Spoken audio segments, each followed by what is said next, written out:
ejemplo, series como la de Los Elegidos o cositas así, yo creo que sirven, ¿no? Para acercar el Evangelio. No es demasiado ortodoxa en lo que pasó, pero bueno, sirve para ambientar y para contextualizar, ¿no?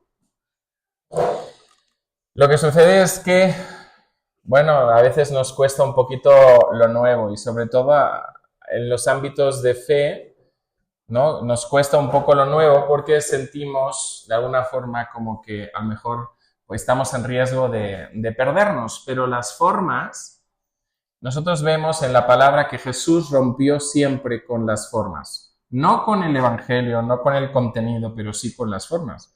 Por eso los fariseos se la pasaban criticándole, ¿no? ¿No? ¿Y cómo que haces esto y no haces como nosotros, ¿no? Pero justo ahí el mensaje de Cristo era, no os enfoquéis más en la forma que en el contenido. El contenido es lo importante, ¿no? Y en la iglesia siempre recordamos con añoranza ciertas épocas de la fe, ¿no? Los pentecostales, pues sobre todo pensamos en los años 90, ¿no? Pensamos yo tenía ahí como que 12 años, ¿no? Con 12 años, sin saber qué era el don de lenguas, en un retiro de hombres me impusieron manos y empecé a orar en lenguas. Por eso cuando hay gente que dice, no, es que yo no creo en eso, digo, pues mira, yo no sabía lo que era, entonces, pues, ¿sabes? No es a favor o en contra, o sea, es algo más experiencial, ¿no? Con 12 años también, pues, me bauticé, fueron unos años de avivamiento, fueron unos años de crecimiento. A los 15 años, pues, empecé mis estudios en teología. Fueron tiempos en los cuales el Espíritu Santo se movió y lo que no era el Espíritu Santo también se movió, porque no todo fue espiritual, también hubo carnalidad como en todas partes, ¿no? Y tiempos pues que recordamos pues por nuestras canciones de Marcos Witt, de Danilo Montero, de Marco Barrientos, de Delirious, de DC Talk, ¿no? Y algunos otros, dependiendo, ¿no? Como con predicadores como Luis Palau o como Billy Graham, pues son gente que todavía se les sigue recordando. Y los recordamos con añoranza porque siempre pensamos que fueron tiempos mejores que los que estamos viviendo ahora. Por eso los recordamos con añoranza. ¿Pero qué dice Eclesiastés 7:10? Eclesiastés 7:10 dice, nunca digas cuál es la causa de que los tiempos pasados fueron mejores que estos, porque nunca de esto preguntarás con sabiduría. O sea, no somos objetivos, Eclesiastés 7:10, no somos objetivos en el cómo vemos el pasado. ¿Sí? Siempre lo vemos con, pues sí, pues fue mejor que esto y tal. Hay esa tendencia global en todos, ¿no? Incluso si les preguntas a los no creyentes dirán, no, aquellos años en los cuales salíamos al parque con completa seguridad, ¿no? Y tal y cual y pascual. Siempre vemos con añoranza lo pasado, ¿no? Y hay un riesgo en todo esto, convertir el pasado en ídolo, ¿no? Y yo creo que hay un poco de eso, ¿no? Para algunos el ídolo está en los 90, en el mover de Pensacola, que fue en los 90, etcétera, y para otras denominaciones pues está en otras épocas. Si preguntaras a un reformado, pues te dirá, no, lo mejorcito de lo mejorcito fue Calvino, ¿no? Siglo XVI, siglo XVII, eso fue lo mejorcito, Lutero, y bla, bla, bla, ¿no? Los presbiterianos, pues John Knox, 16, 17 también. Los bautistas, 18, 19, ¿no? Con Moody, con Spurgeon, y se quedaron anclados ahí, y los pentecostales se quedaron anclados en los 90, ¿no? Y todo el mundo se ha quedado anclado en una época que ha llegado a idolatrar, ¿no? Hay ese error. Pero ¿qué sucede cuando vemos con añoranza casi idolátrica en algunos casos esas épocas? Pues primero que condicionan nuestras expectativas de cómo Dios se va a mover. ¿no? Cada época fue una época de avivamiento, fue una época de expansión del Evangelio, fue una época de profundización, de profundizar en Dios, pero lo que creemos es que entonces, no, es que este es el método, así es como tienen que ser las cosas, ¿no? Y cada denominación está anclada en un método, en unas formas diferentes. Y tan fuertes para nosotros son las formas que ni siquiera se juntan entre denominaciones. No es que para mí solo los himnos, solo vamos a cantar himnos, porque son los más bíblicos y los más perfectos. Para otros, pues no, son otras cosas, ¿no? Y así, cada uno tiene una forma distinta. Pero qué terrible, yo pienso siempre en cómo Dios ve eso y cómo nos dividimos por formas que no alteran para nada el contenido del Evangelio y por eso estamos divididos. Y cuando un ejército está dividido, no puede prevalecer. Entonces, ¿qué estrategia estamos usando, no? Entre los creyentes. Algunos, bueno, pues dicen, no, lo mejor son las campañas evangelísticas. Vamos a seguir haciendo campañas con miles de personas, pero no son con miles de personas. Además, los que van, la mayoría son creyentes y no se convierte ni el gato que pasa por allí. ¿No? Para otros es abrir escuelas. Vamos a abrir escuelas y vamos a educarlos desde chiquitos. Y se quedan en eso. Y decir, no, es que este es el método, ¿no? Y otros, pues dicen, no, es que antes teníamos, no sé, reunión casi todos los días de la semana. Ese es el método. Tenemos que seguir reuniéndonos todos los días de la semana. ¿Sí? Entonces nos quedamos en las formas, nos quedamos en las estructuras, en estilos de música. Algunos dicen, ay, no, es que las canciones nuevas, a mí que me sigan cantando Marcos Witt, ¿no? Otros en estructuras de iglesia, algunos, pues no, es que solo tiene que haber un pastor. No, es que solo tiene que haber un consejo, ¿no? Y cada uno en su estructura se quedó. O en estilos de participación, no, es que las mujeres callen en la congregación, ¿no? No entendiendo qué pasaba ahí en Corintios, ¿no? Entonces, como que cada uno se ha quedado en ciertas formas y la iglesia se ha quedado anclada en el pasado. Es crítica con lo nuevo, pero permisiva con los errores pasados. Porque cada época ha tenido sus propios errores. Pero en esa añoranza casi idolátrica de lo anterior, no dejamos pasar nada de lo nuevo porque vemos todo como un error, pero vemos como si fuera lo máximo todo lo pasado, ¿no? Entonces nos seguimos quedando ahí, nos seguimos quedando en el pasado, un pasado que además lo que trae, como decíamos antes, es divisionismo, división. Y lo que sucede además es que, bueno, pues entonces vemos una iglesia desconectada en el lenguaje. No es que tal día recibí el bautismo del Espíritu Santo. Nací de nuevo. Coméntale eso a cualquiera que venga de nuevo y me dirá, ¿en qué idioma me estás hablando? Me estás hablando en chino. No entiendo nada, ¿no? Porque no hemos actualizado nuestro lenguaje a un lenguaje que pueda ser comprensible para los de ahora. Pero en cambio sí vemos un Pablo, un apóstol Pablo, que sí hablaba un lenguaje comprensible para los suyos, ¿no? Se acercó al Areópago y lo que hizo fue hablarles en los términos que ellos conocían para acercarles el Evangelio. ¿Qué sucede cuando estamos anclados en el pasado? Dejamos de ser relevantes en el presente, ¿no?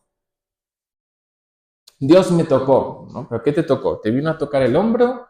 ¿O qué pasó, no? Pues no entienden, es que no van a entender, es un lenguaje nuestro propio, pero no es un lenguaje que pueda entender la gente.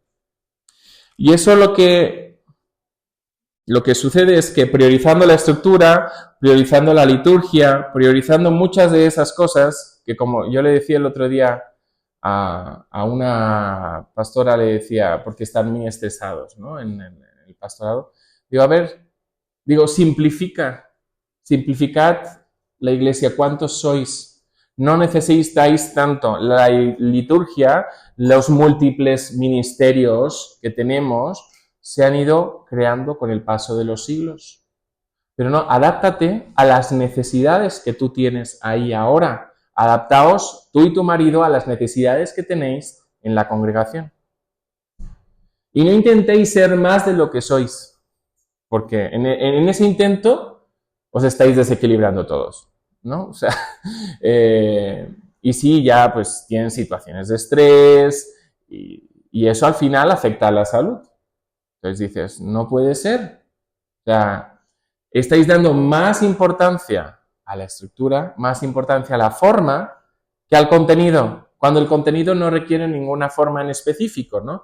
La iglesia primitiva, como estaba siendo perseguida, se reunía en un cuartito de la casa de alguien que habían dedicado para la reunión eclesial, para pequeñas reuniones, porque como eran perseguidos, pues no podían hacer una reunión a puerta abierta, y con eso hacían. Y como no había nadie experto en nada, pues cada uno aportaba lo que podía, ¿no? El que supiera leer, pues leía, ¿no? Seguramente, que no todos sabían leer. El que supiera cantar, pues cantaba. Y así, y cada uno aportaba a lo que era esa reunión, ¿eh? Entonces, lo que sucede cuando priorizamos estructuras, priorizamos formas, priorizamos liturgia, es que nos estancamos además espiritualmente hablando, porque cuando la iglesia deja de ser relevante para el mundo y deja de, por tanto, traer fruto, que es lo que estamos viendo que está pasando estos últimos años, pues lo que no está trayendo fruto está llamado a ser cortado.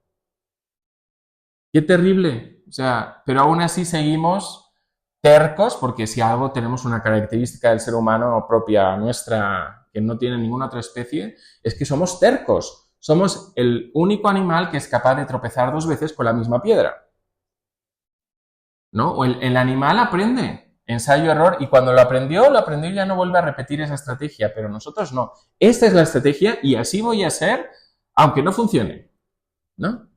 Así somos, ¿eh? Así somos.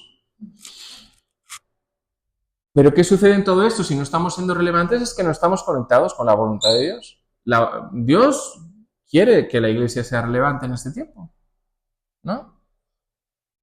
Entonces es una iglesia desconectada de la necesidad, desconectada del entorno y desconectada de Dios. Madre mía, ¿no? ¿Cuál ha sido el fruto de la iglesia estos últimos tiempos?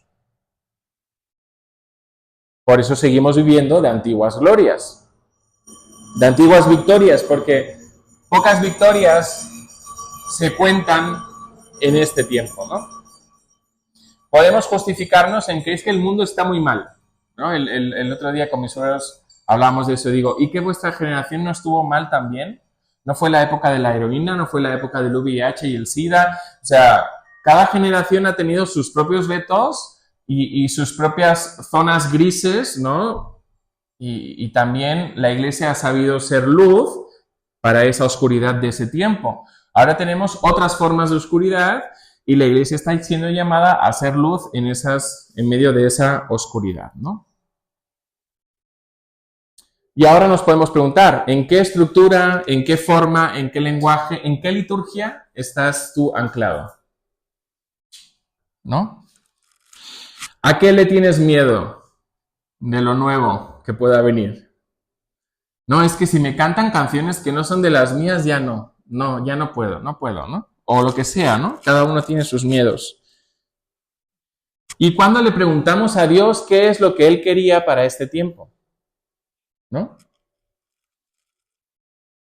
Lo que necesitamos es que Dios nos dé discernimiento, que nos abra los ojos para ver la necesidad de este tiempo y cómo responder a la necesidad de este tiempo. Y cuando Dios nos revele eso, veremos que será algo nuevo en formas, pero no en contenido. Seguirá siendo bíblico, ¿no?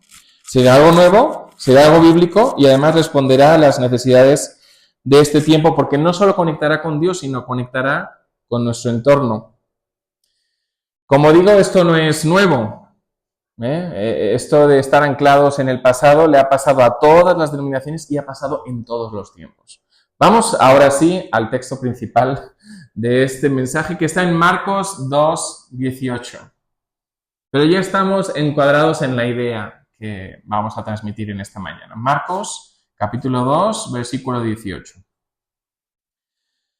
Y los discípulos de Juan, el Bautista, y los de los fariseos ayunaban.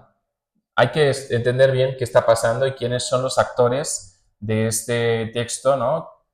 Marcos 2:18, y qué hacen cada uno y qué ocurre aquí, ¿no? Los discípulos de Juan y de los fariseos ayunaban. Era costumbre ayunar. Y vinieron y le dijeron, ¿por qué los discípulos de Juan y los de los fariseos ayunan y tus discípulos, Jesús, no ayunan? Como decimos, el ayuno era costumbre y una muestra de piedad, de arrepentimiento y de consagración, no solo para los fariseos, sino también para los discípulos de Juan el Bautista, quien predicaba que vendría el Cristo, pero pues lo que no se dieron cuenta en todo esto es que el Cristo ya estaba ahí. No supieron ver que eso estaba llamado a ser en un tiempo, pero que estando el Mesías con ellos, la necesidad era completamente distinta. Y lo vemos en la respuesta de Jesús. Jesús les dijo, ¿acaso pueden los que están de bodas ayunar mientras está con ellos el esposo? Entre tanto que tienen consigo al esposo, no pueden ayunar. Ahora no es el tiempo, no toca. ¿Sí?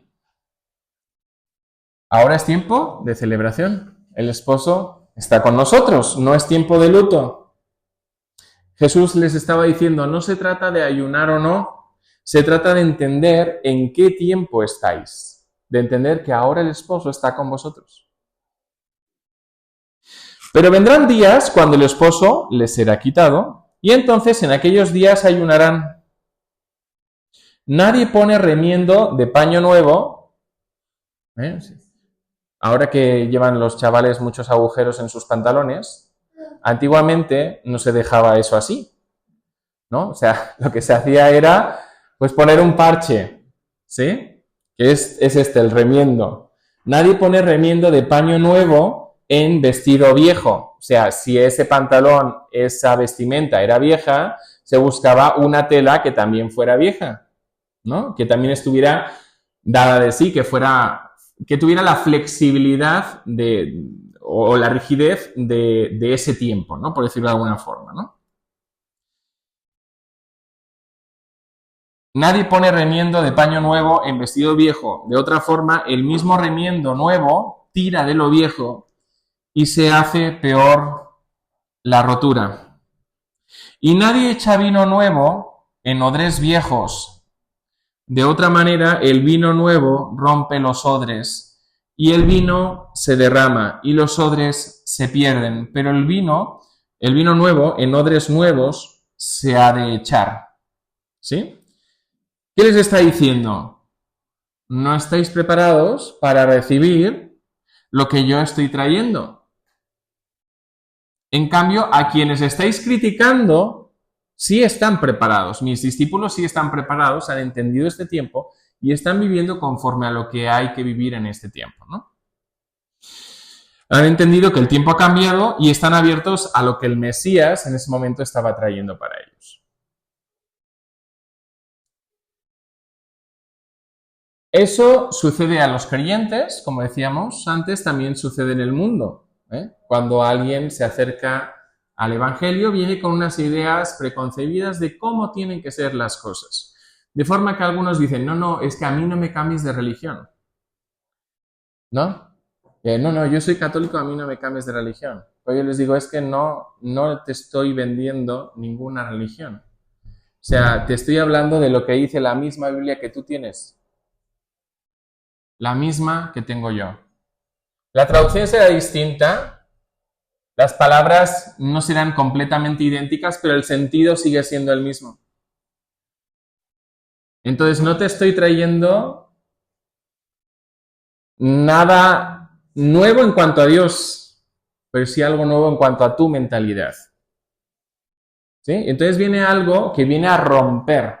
Y si no le pides a Dios que, Señor, Dios, permíteme que con mis esquemas, con mis formas, con mi estructura mental, yo ahí no puedo meterte a ti.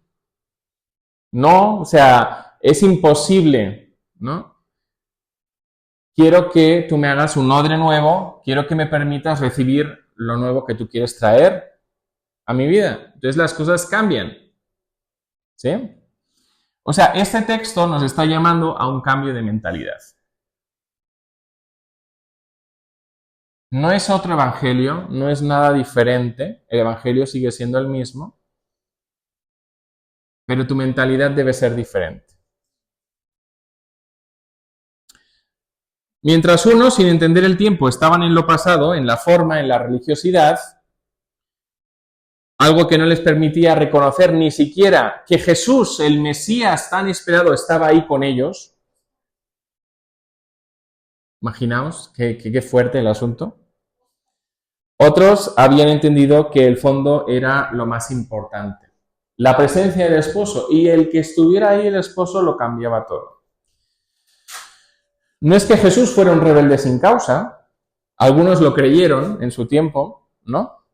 Sino que repetidamente les mostraba que estaban desenfocados. Se lo mostró cuando pues, los demás se lavaban las manos, pero sus discípulos no se lavaban, porque no entendieron que ese no era un mandamiento espiritual, sino puramente higiénico, ¿no? O sea, lávate las manos antes de comer, pero no eres más pecador ni menos por no lavarte las manos, ¿no?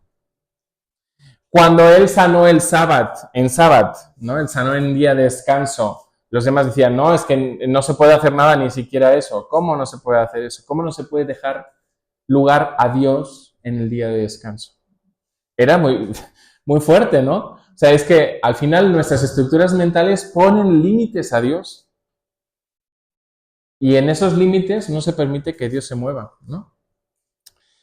Con el comer con publicanos y pecadores, ¿cómo iban a conocer el Evangelio si no se acercaban con ellos? Hay muchos que... el otro día me enviaron una serie de preguntas, ¿no? de un grupo sobre el tema LGTB, ¿no? Decían, ¿cómo hay que predicarles? ¿No? ¿O cómo hay que tratarlos si alguien entra por la puerta? Y pues igual que cualquier otro. O sea, ¿qué hay de distinto, no? La necesidad espiritual es la misma. ¿Sí? Pero seguimos siendo esos fariseos que andan viendo a Jesús como alguien extraño que se acerca a los pecadores. Sigue habiendo religiosidad en nuestros corazones, en los corazones de la iglesia. Vieron mal que una mujer impura se le acercara a él, ¿no? No entendieron, ¿no? Que la impureza no está afuera, la impureza está dentro, ¿no? No entendieron por qué limpió el templo. Se le acabó el business, ¿no? A la iglesia, a la, ¿cómo le llaman? La quejilá, ¿no? De aquella época, ¿no? Estaban desenfocados. Jesús les mostró en cada momento que ellos estaban desenfocados y que sus estructuras mentales no permitían que Dios se moviera, ni les permitían ser relevantes en su tiempo. Porque, claro, el Evangelio quedó entre ellos, entre los judíos. A los demás los maltrataban. Tanto así, porque Jesús envió los demonios de los gadarenos a la piara esa de cerdos que había por ahí. Porque eran judíos que criaban cerdos, algo que para ellos era algo impuro, para dárselo a los gentiles, porque para ellos eran chusma, los gentiles. En vez de ser alguien digno a quien acercarles la promesa del Salvador. En cierto modo, seguimos en esa mentalidad. Igual que ellos, nosotros podemos estar desenfocados. Desenfocados estando anclados en prácticas externas heredadas. No tenemos por qué hacer lo que otros hacen, ¿no? Desenfocados, cerrándonos al mover de Dios para este tiempo y obviando lo profundo, quedándonos solo simplemente en la forma. ¿Sí? ¿Qué sucede si Dios en esa situación viene a traer algo nuevo a tu vida? Te rompe. En cada mover, en cada avivamiento, hay gente que ha dado un paso atrás en vez de un paso al frente. Eso lo hemos visto. Con el mover del Espíritu Santo de los años 90, algunos dijeron, ay, no, vosotros estáis endemoniados todos y adiós, me voy, ¿no? No supieron entender porque era imposible que cupiera eso en su estructura mental. ¿Sí? Y lo que necesitamos para este tiempo es que Dios cambie una vez más nuestra mentalidad. En cuanto a nuestras formas, el Evangelio jamás va a cambiar. Siempre va a ser bíblico, siempre va a ser el mismo. Pero las formas siempre han sido diferentes. La forma de acercarse al mundo siempre ha sido diferente. Y cuando nació la idea, por decirlo así, de 3C, hoy celebramos 5 años para Ciudad de México, pero la primera legalización de 3C tendría que verlo en Barcelona, ¿cuándo fue? No me acuerdo, pero fueron años antes. Entonces, yo creo que estamos cerca de los 10 años para 3C. Antes que eso me pasé como 2 meses orando y buscando qué es lo que Dios quería, ¿no? Y cómo realmente ser relevantes para este tiempo. Es fácil desenfocarse también en el otro extremo, ¿no?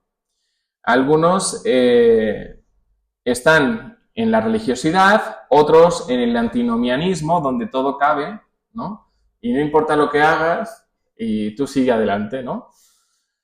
No hay que caer ni en una cosa ni en la otra, y en el equilibrio solamente lo vamos a encontrar en la voluntad de Dios. Entonces, hace falta una búsqueda de, Señor, ¿qué es lo que quieres tú para este tiempo? ¿Cómo ser relevantes para este tiempo? Viendo las necesidades que tenemos en este tiempo, que son diferentes de las de hace 25, 30 años, porque la última gloria pues fue hace ya un poco de tiempo, y los que nos acordamos de eso ya estamos cerca de los 40 como mínimo. Entonces, eso es lo que necesitamos. Y algo que fue básico en esa búsqueda de qué es lo que Dios quería para este tiempo no es algo nuevo, es algo que empezó en el libro de los Hechos. Jesús no vino a levantar una estructura. Las estructuras son rígidas, las estructuras no crecen. De hecho, todos aquellos que trabajan en recursos humanos les dirán que la comunicación formal es necesaria, pero no es importante. Que la informalidad es lo que da vida y lo que da, al final, también futuro a esa empresa, ¿no? Una empresa, ¿qué significa la palabra empresa? Si nosotros emprendemos un proyecto, sería nuestra empresa. No tiene que ser un proyecto empresarial, ¿no? Puede ser un proyecto evangelístico, esa sería nuestra empresa, ¿no? Entonces, eso es lo que significa empresa, ¿no? Al final ya hemos limitado el término empresa al business, ¿no? Pero no es así. Entonces, es que Jesús no vino a levantar una estructura, sino un movimiento. Cuando la iglesia fue movimiento, creció de una forma exponencial. Cuando empezó a ser estructura, a partir del 313 después de Cristo, ahí la iglesia empezó a morir. ¿Y qué es lo que Dios tuvo que traer de forma continua? Avivamiento. Pero esos avivamientos empezaron siendo como algo marginal, ¿sí? Ahí os recomiendo el libro de Samuel Vila sobre historia del cristianismo evangélico. No me acuerdo el título exacto, pues historia del protestantismo o algo así, ¿no? Y ahí vemos cómo Dios iba trayendo avivamientos que se salían de la estructura y que volvían a lo profundo.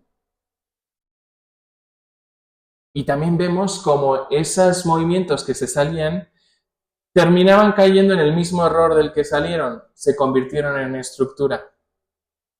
Y ahí desaparecieron.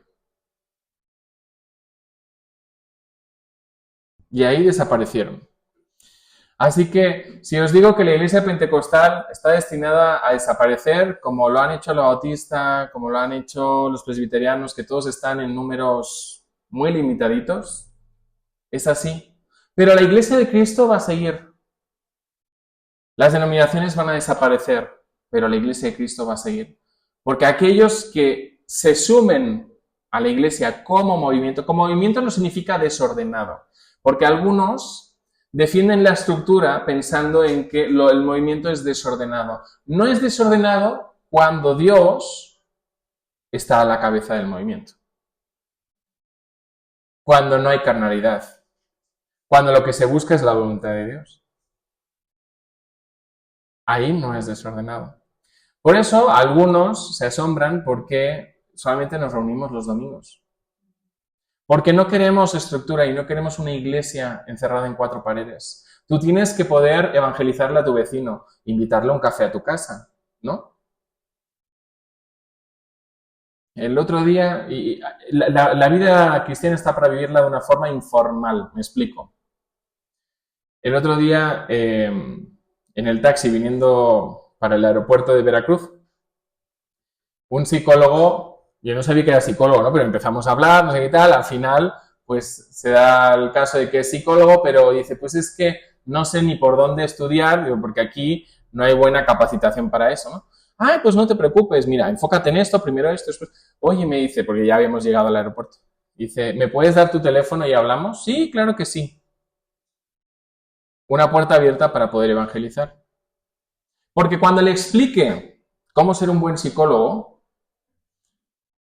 le voy a tener que decir que es necesario entender la antropología bíblica.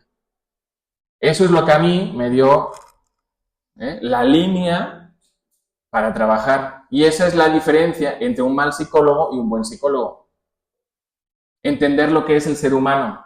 ¿Y quién te lo explica mejor que la palabra de Dios? ¿Y por qué cae en tantos errores y en tanta enfermedad?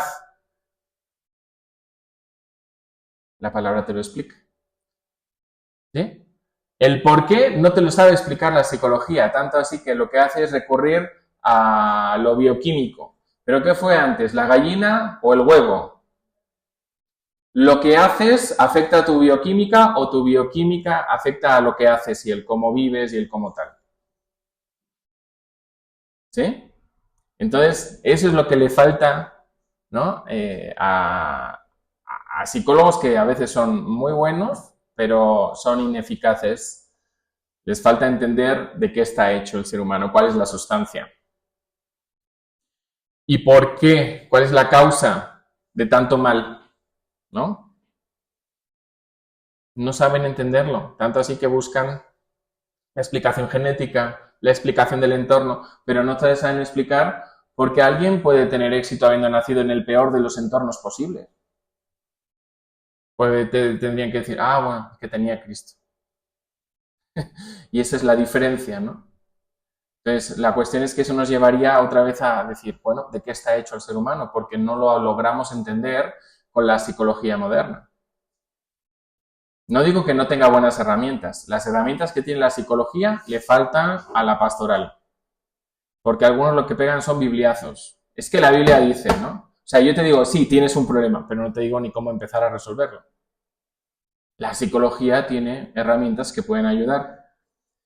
Pero lo que no tiene es ni el punto de partida ni el punto final.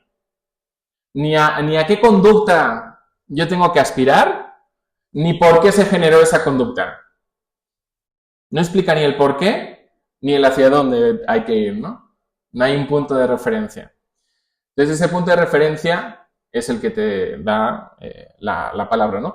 Y como digo, pues hay que entender que el cristianismo no es una estructura. Todos están interesados en tener su estructura y además en gobernarla. Y ahí es donde se hacen unos pleitos para que los voten, para que no sé cuántos. No, es que no es así. Esa no es la iglesia que Jesús empezó. ¿Sí? Porque todos están buscando gobernar, pero pocos están interesados en ver que Dios gobierne esas estructuras. Están buscando en que sus egos lleguen a donde, ¿no?, quieren llegar. Y eso lo vemos todos los días y en todas las denominaciones. Esa es la única forma de que la iglesia pueda ser relevante en este tiempo. Y yo recuerdo cuando lo que yo os conté, que antes de legalizar 3T me puse en Barcelona, me puse a buscar cuál era la voluntad de Dios para la iglesia. Yo recuerdo un momento de gran crisis en la iglesia en Barcelona porque no entendían por qué yo hacía ciertos cambios, ¿no? Porque claro, la gente se aferra a las formas porque cree que ahí reside la fe. Por eso el católico se aferra al, ¿cómo le llaman a esto de las bolitas? Al rosario. Por eso se aferra a la imagen. Si les quitas las formas, sienten como que entonces ya no hay fe.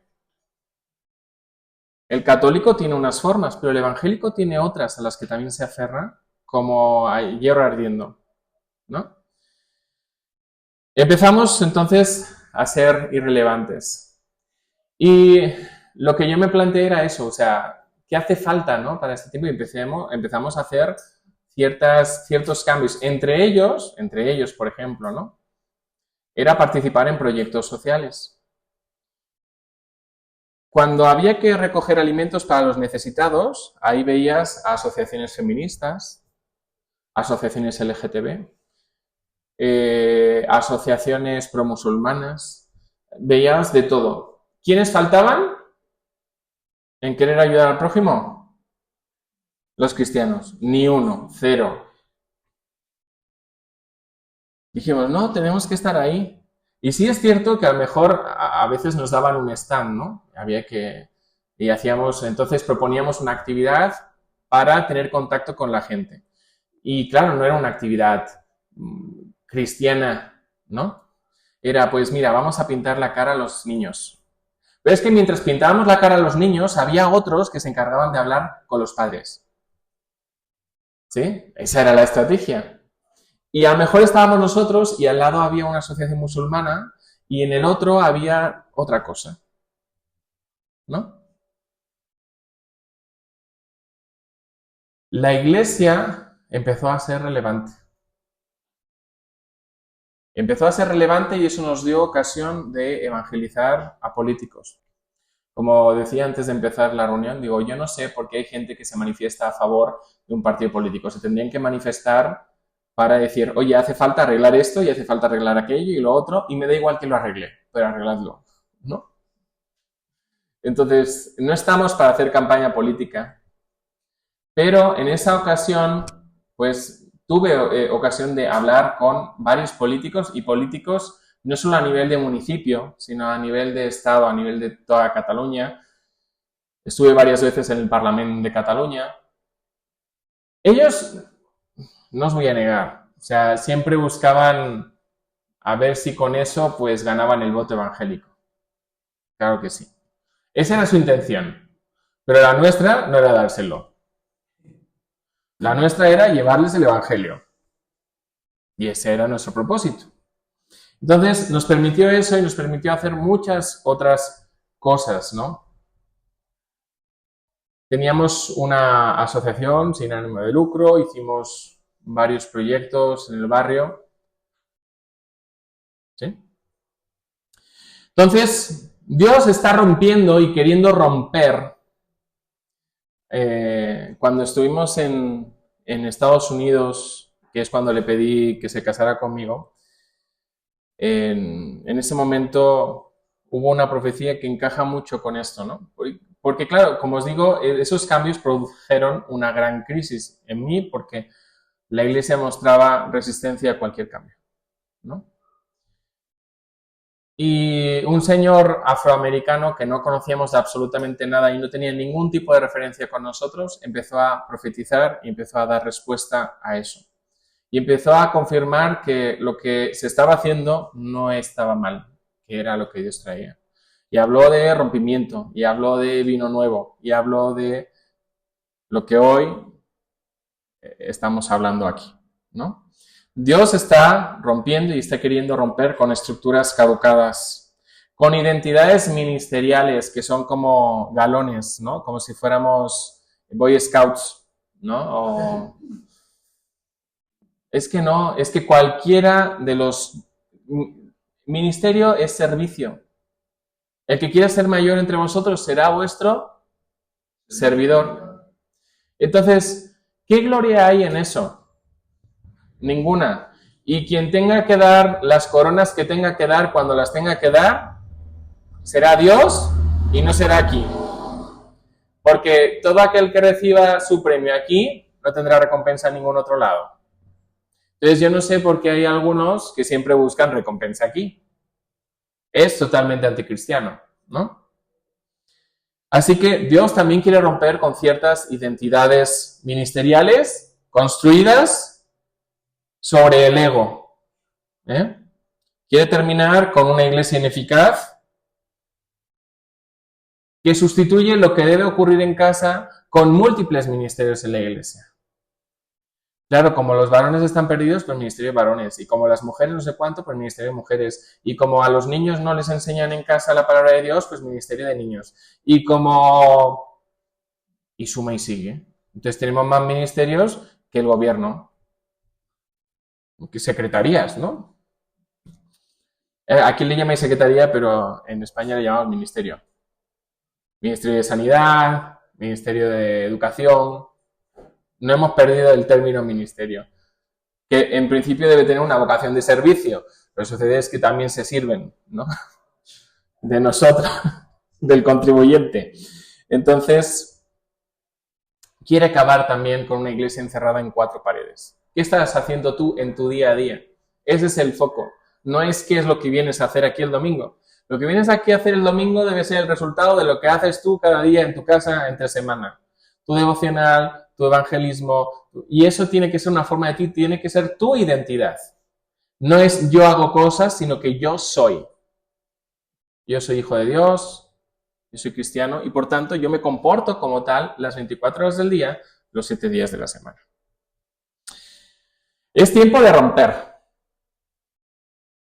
Pero no de que tenga que venir Dios con algo nuevo que nos rompa, sino pedirle a Dios que cambie nuestra mentalidad para que cuando Él traiga eso nuevo que Él quiere traer, no nos rompa, sino que sea una bendición también que pueda revertir en nuestro entorno, ¿no?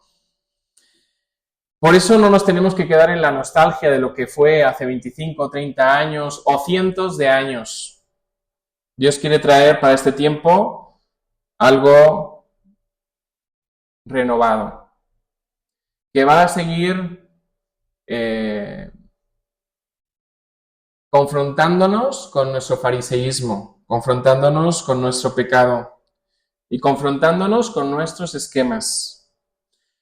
Dios lo empezó a hacer cuando entregamos nuestra vida a Cristo, pero lo quiere seguir haciendo, porque todavía quedan cosas de nuestra vieja naturaleza. Por eso nos aferramos a esas formas.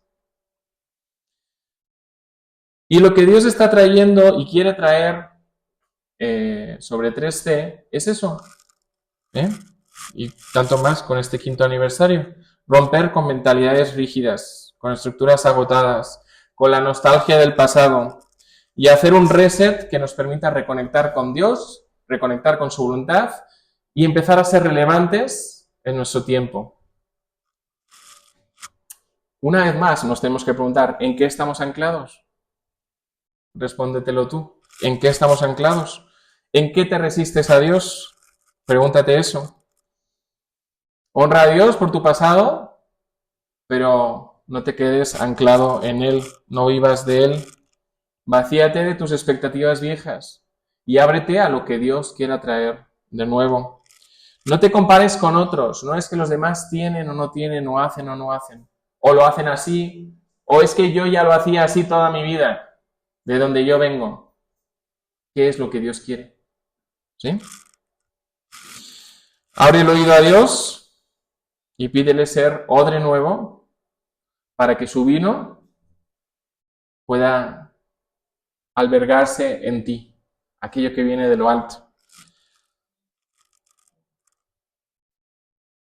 ¿Qué tal si hoy pedimos eso a Dios? Que seamos odres nuevos para que empecemos a ser una vez más relevantes en nuestro tiempo como lo han sido tantos otros en sus tiempos. Pero para hacerlo tuvieron que romper moldes.